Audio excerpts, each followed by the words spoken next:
I want to start off today by presenting you with a bit of a business riddle. Oh, I love a good riddle. Right. So imagine you're looking at a company's financial report, and you see that they have just lost 33.5% of their revenue in a single year. Wow. That's massive. Exactly. Yeah. Literally a third of the money coming in the door is just simply gone. And then you add to that a newly reported net loss for the quarter. Ouch. Yeah. So in any normal scenario, you would expect the management team on the earnings call to sound completely panicked. Oh, You'd absolutely. anticipate desperate scrambling, maybe a total overhaul of the leadership team. But instead, the executives are projecting absolute confidence. Really? Yeah, they are calmly referring to this massive plunge as a successful, quote, transition year. It sounds like a total contradiction. It does. Because a 33% revenue drop, usually, that triggers emergency board meetings, mass sell-offs. It defies our basic instincts about what business success or even just, basic stability looks like from the outside. And that exact contradiction is the entire foundation of today's deep dive. Yeah. We are looking at a very specific stack of financial documents from a company called DLH Holdings Corp. Okay. We've got their Q2 fiscal 2026 earnings press release, their investor presentation slide deck, and their official Form 10-Q that they filed with the SEC. And our mission for this deep dive is to really look past that terrifying top-line revenue drop. Right. We need to unpack the actual anatomy of what you'd call a shrink-to-grow corporate pivot, because we're exploring how DLH is intentionally shedding its past in order to survive and, well, ultimately compete in the highly complex future of federal contracting. Exactly. And for you listening, whether you manage a small team, run your own business, or you're just fascinated by corporate strategy, the mechanics of this pivot are incredibly relevant. Oh, yeah. Completely. It's basically a masterclass in not panicking when the numbers go down, provided, of course, that the drop is part of a deliberate, calculated evolution. Right, because maintaining your nerve when the optics are just terrible, that requires a very specific type of operational discipline. It really does. And, the numbers from the sources are genuinely jarring. Let's hear them. Okay, so in Q2 of fiscal 2025, DLH brought in $89.2 million in revenue. Okay. Fast forward exactly 1 year to Q2 of fiscal 2026, and that number plummeted to $59.3 million. That is a cliff. It's a huge cliff. Yeah. And looking at the bottom line, they posted a net loss of $2.5 million, which is, a harsh reversal from the $0.9 million profit they generated in that same quarter the year prior. Yeah, and figures like that usually just send investors running for the hills. Right. A $30 million quarterly drop is fatal for companies that just aren't prepared to absorb that impact. But, and this is the fascinating part, looking through the filings, it doesn't read like a company in freefall. No, it doesn't. It reads more like, think of a spaceship deliberately dropping a massive booster rocket. Oh, I like that analogy. Right. Like that booster was absolutely essential to get the ship off the ground and into the upper atmosphere.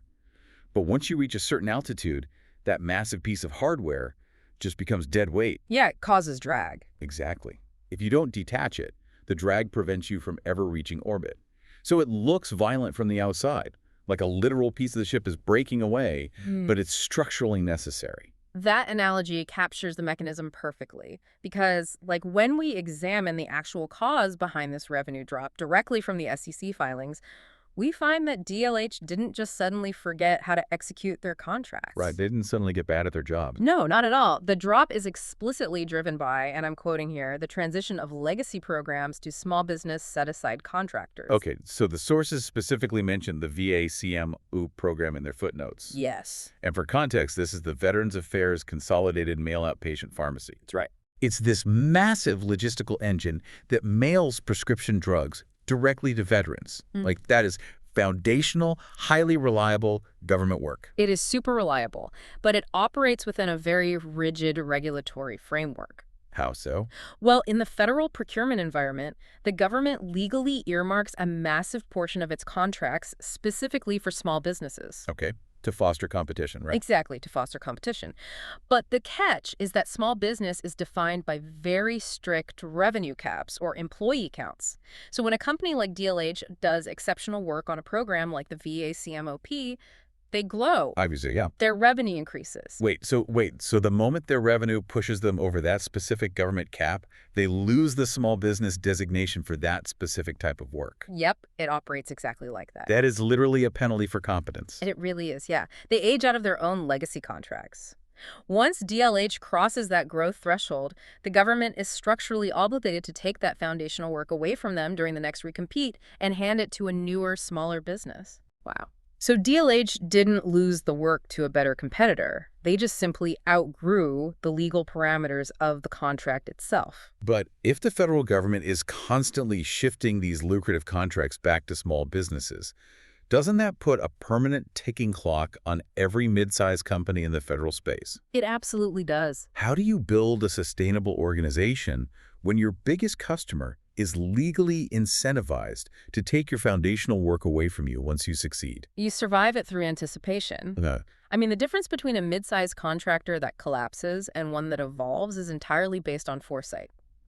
In the earnings release, CEO Zach Parker notes that this transition of legacy contracts is expected to be completed in their third quarter. Oh, so they saw the regulatory cliff approaching years in advance. Exactly. They knew the work was structurally guaranteed to leave. So they had a choice, right? Right. They could blindly maintain the overhead required to run an $89 million a quarter company and then just eventually go bankrupt when the revenue vanished. Or they could proactively right-size the organization before the cliff even arrived. But knowing a cliff is coming doesn't stop gravity, right? All right. I mean, they still took a $30 million hit to their quarterly revenue. Yeah, you can't avoid the hit. In a normal company, losing a third of your cash flow breaks the payroll system. It triggers a default on office leases. How did DLH actually absorb that structural impact without collapsing? Absorbing that kind of impact requires really aggressive margin defense. Margin defense, okay. Yeah. And the DLH documents refer to this process as cost scaling initiatives. I noted that. That phrase was repeated a lot throughout the 10Q. But let's be honest, cost scaling initiatives sounds like a highly sanitized corporate euphemism for firing people and slashing budgets. Yeah, it does. What is the actual mechanism behind that polite phrase? Well, the mechanism is a systematic dismantling of administrative overhead. When a massive program like the VA pharmacy logistics contract goes away, you don't just lose the revenue, you also lose the need for the HR staff that manage those specific employees. All right. You lose the need for the physical office space that housed the management team for that contract. That makes sense. So cost scaling means aggressively identifying every single dollar of indirect cost tied to the lost revenue and severing it immediately. This ensures your remaining operational costs perfectly match your new, smaller revenue footprint. And you can actually see the success of that severance in a very specific metric within their non-GAAP reconciliations, their adjusted EBITDA margin. Yes, that's a crucial metric here. Because despite losing over 30% of their revenue, DLH's adjusted EBITDA margin barely even flinched. Yeah, it held steady. It sat at 9.0% for the quarter, generating $5.3 million compared to 10.5% the previous year. And maintaining a 9% margin during a 33% revenue contraction is just an incredible demonstration of operational discipline. For sure. It proves they cut the dead weight fast enough to protect the core profitability of their remaining business. Okay, here is where I have to play the skeptic for a second. Please do. Because adjusted EBITDA is a metric that inherently strips out the painful realities of a business. It adds back the taxes, the interest payments on debt, the depreciation of assets, and crucially, it adds back the very restructuring costs they incurred to scale down in the first place. That's a fair point. So how do we know this isn't just financial engineering? Like, how do we know management isn't just using accounting maneuvers to make a terrible quarter look acceptable to Wall Street, while the underlying company is actually secretly bleeding cash? It's totally vital to maintain a healthy skepticism regarding non-GAAP metrics, especially during a massive revenue contraction. Companies often use those adjusted figures to hide catastrophic operational failures. Exactly. But to find the ground truth of a company's health, you bypass those adjusted earnings and look directly at the balance sheet. Okay. Specifically, you look at the mechanics of their debt. Because you can obscure earnings all day, but you cannot fake cash flow to a bank. Bingo. The balance sheet provides undeniable proof of health here.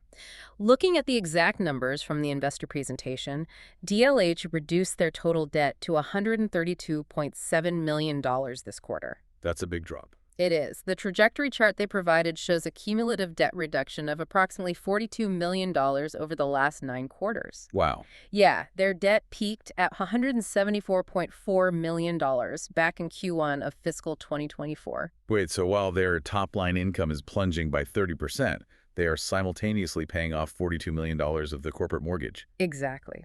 If the adjusted EBITDA was merely a product of financial engineering, they simply would not have the actual cash on hand to retire that much debt. That's true. And they're accelerating this process too. Management is pledging to use 50 to 55% of their total FY26 EBITDA exclusively to pay down even more debt by the end of the year. And the sources also note that their free cash flow, which sat at $3.8 million this quarter, is expected to accelerate in the second half of the year. Which is huge. Because by paying down that massive debt load, they are also drastically reducing their future interest payments, which in turn frees up even more cash flow. It creates this flywheel of financial stability. Yeah, the underlying engine of the company is demonstrably sound. Yes, the cost scaling involved painful, tangible reductions, but generating millions in free cash flow and aggressively deleveraging the balance sheet, that proves they successfully shrank the footprint without breaking the machine itself. Okay, but surviving the drop and paying off the credit cards is only phase one, right? True. Because you cannot cut your way to long-term growth. Eventually, a business has to actually sell a product or a service. Yep. And with their total backlog down 14% to $442.4 million, what is this leaner, meaner version of DLH actually going to sell to replace the $30 million a quarter they just lost? And this is where the company shifts from basic survival mechanics to their evolutionary strategy. Okay, let's hear it. Their forward-looking growth is entirely anchored to a new core identity they're calling technology-powered solutions, or TPS. So they're completely abandoning the basic logistics and legacy support services. Yes. The new focus targets highly complex, specialized domains, things like advanced data science, cybersecurity, zero trust architecture, and C6 ISR integration. Yeah, and these are not subtle upgrades. Zero Trust architecture, for example, is a fundamental reimagining of government cybersecurity. How does that work? Well, instead of the old moat and castle approach where everything inside a network is blindly trusted, Zero Trust assumes the network is already compromised. Oh, wow. Right, it requires constant dynamic authentication for every single user and device at every micro level of the system. Building that for the federal government requires immense technical sophistication. And they are coupling that with C6 ISR integration, Yes. which for those who don't know, that acronym basically represents the central nervous system of modern military operations. The mouthful. It is. It stands for Command, Control, Communications, Computers, Cyber Defense, and Combat Systems. It's the architecture that allows like a sensor on a drone to securely talk to a satellite, which then feeds actionable data to a commander on the ground in real time, all while actively defending against cyber attacks. And by transitioning into these incredibly dense technical fields, DLH is fundamentally changing its competitive landscape. Going back to our analogies, this isn't just upgrading a factory. No. This is like a reliable blue-collar logistics plant deciding to completely gut its warehouse floor, retrain its entire staff, and reopen as a high-tech, cleanroom robotics and AI lab. That's a great way to picture it. They are deliberately moving as far up the value chain as possible. And the mechanism behind that move is brilliant. How so? Because by providing services that require highly specialized engineers and massive security clearances,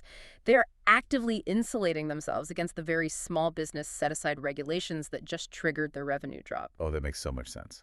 Right.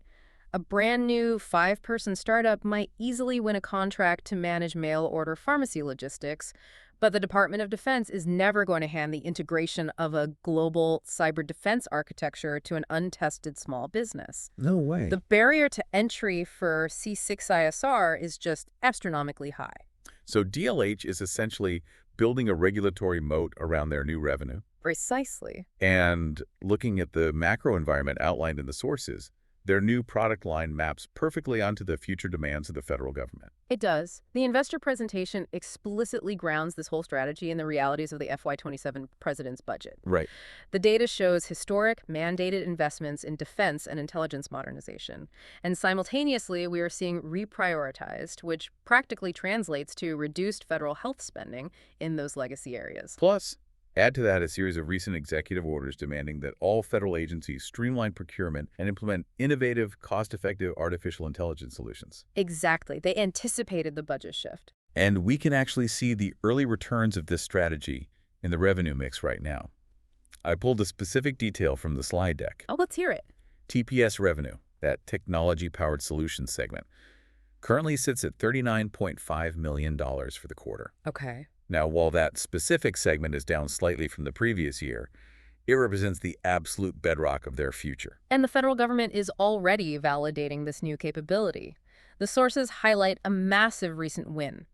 DLH was awarded a 2-year sole source extension to provide clinical research support services to the National Institutes of Health. A sole source contract. I mean, that means the government didn't even open the program up for competitive bidding. Not at all. They didn't ask for cheaper alternatives. They simply looked at the complexity of the clinical research data and determined DLH was the only contractor capable of executing the work. Yeah, a sole source extension at the NIH level is the ultimate endorsement of specialized technical capability. It really is. It proves that when the stakes involve complex national-level data science, the client views DLH's infrastructure as totally indispensable.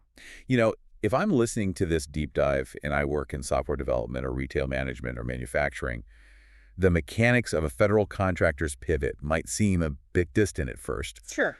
But the core lesson here is profoundly universal.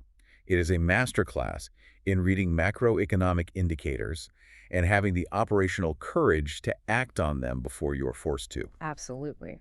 DLH observed the regulatory ceiling approaching their legacy business model, and instead of lobbying to change the laws or hoping the government would somehow grant an exception, they just accepted the reality. They faced the music. They did. They observed the massive shift in U.S. government budget priorities towards cyber defense and digital modernization.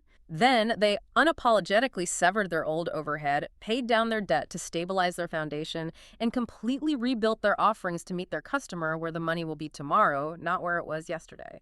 They absorbed the violent friction of shrinking today in order to guarantee their relevance in the future. Yeah, they executed a textbook structural evolution. Which perfectly brings us to the summary of this whole journey through DLH Holdings financials.